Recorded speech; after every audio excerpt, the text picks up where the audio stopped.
After the opposition Democratic Party of Korea won a sweeping majority in the April general elections, it's become pretty vital for President Yoon Suk Yeol to seek cooperation with the opposition-led parliament.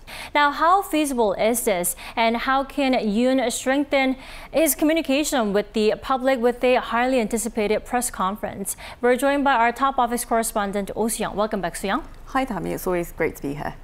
So let's start with the latest. Yoon is moving to reach out to the public, the media, the greater public. Now, you reported this week, that there is a press conference coming up, along with some major changes within the presidential office. That's right, Tammy. So a date for the press conference hasn't been set yet, but Yoon's senior press secretary, Lee mentioned in an interview earlier this week that we can expect to see one around May 10th. Now, that would be the Yoon administration's second year in office.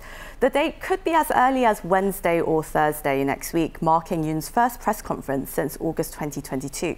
Around that time, he also stopped his impromptu Q&As in the morning after clashes with local broadcaster MBC. And at that time, he was very forthcoming and very direct about things. And people didn't necessarily like it. So I guess what we are saying here is that there is not a consistency in terms of what public wants. Now we do understand that since he stopped his doorstepping, he hasn't been really engaged in communication with the people, and that's what people are complaining about at the moment.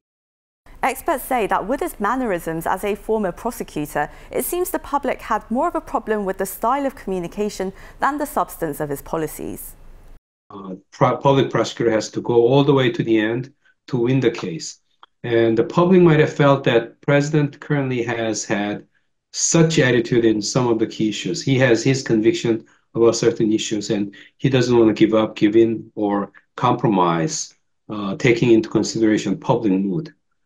That lack of flexibility and just a style of insistence upon his own decision about certain cases, that has kind of angered the public and has made the public unhappy.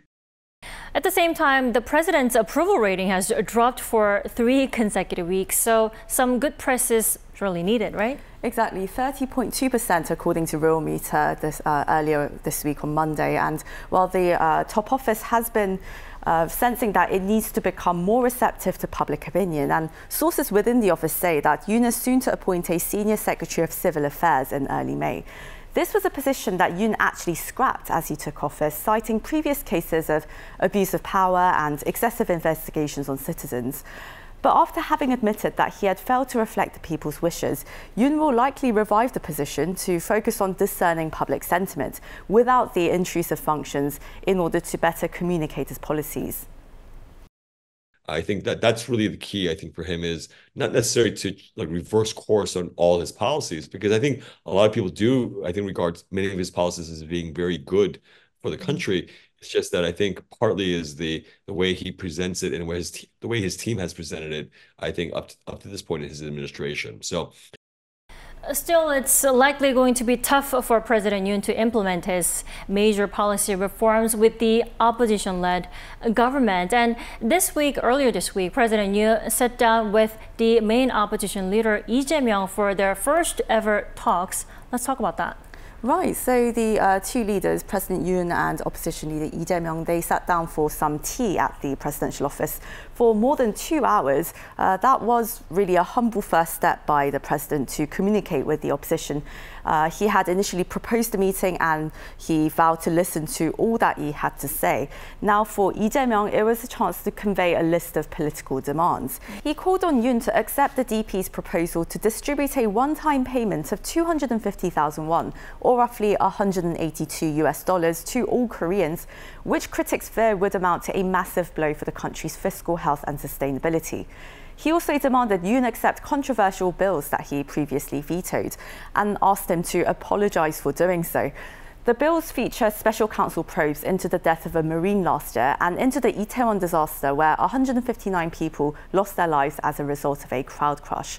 Now Yoon's ruling party has been opposed to these bills, which seem to politically target the administration, and the Marine case has already been under investigation by a probe agency that targets high-ranking officials, which was in fact installed by the opposition party when it was in power.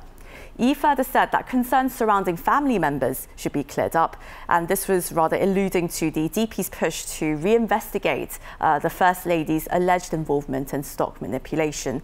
Now, the previous government under the opposition had initiated a probe, and they did not find her guilty of wrongdoing in the initial probe. The president reportedly listened to all that Yi had to say, and while not responding to everything, he focused on areas of cooperation to improve people's livelihoods and suggested a consultative body to narrow down their differences on policy. So I think Yoon Suk Yeol is really doing his best to appease public sentiment, but he's got to be wary because there's public sentiment and then there's the opposition. He can't be a conservative leader or leader of the Conservative Party and spend all his time listening to the wishes of the opposition. That wouldn't be right. He has to show that he's willing to at least acknowledge, listen and respect, and maybe give a platform for those to be heard, and then say, at the end of the day, I recognize it, and this is my decision as the person elected to lead. Now we have to remember the meeting was not intended or largely expected to produce any major deals or concessions, but the two sides managed to broadly agree on the need to reform the medical system and the national pension, which are in line with Yoon's policy reform drives. So going forward, Yoon and Yi agreed to continue meeting in the future in various formats. More than anything, it is significant that the President and the opposition leader held talks for 2 hours and 15 minutes on people's livelihoods and state affairs. The meeting is seen by the top office as the first step in reaching out to the opposition. So the question is whether the opposition will actually cooperate over the next 3 years. Right, that is the question of the hour, of the week, of the year, of the next 3 years, I suppose. And, definitely. well, there initially seemed to be some hope as the two parties agreed to form a committee to revise the Itaewon bill, which passed through the plenary session on Thursday. However, the two parties butted heads again over the Marine bill as the DP used its majority to railroad it through the Assembly without prior consultation. The top office sharply criticised the move, saying that it would sternly respond in the future. So the situation is precarious as ever, and it seems cooperation depends on the issue and, of course, each party's respective positions. But hopefully they will find it in their interest to do what the public wants.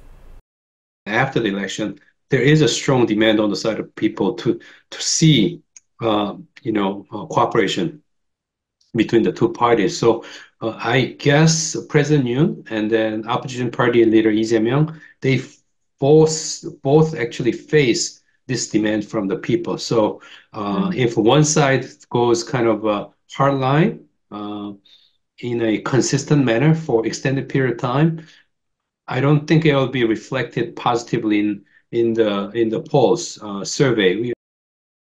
Indeed, hopefully both parties do listen to the people. Thanks for joining us today, Sooyoung. My pleasure, Tammy.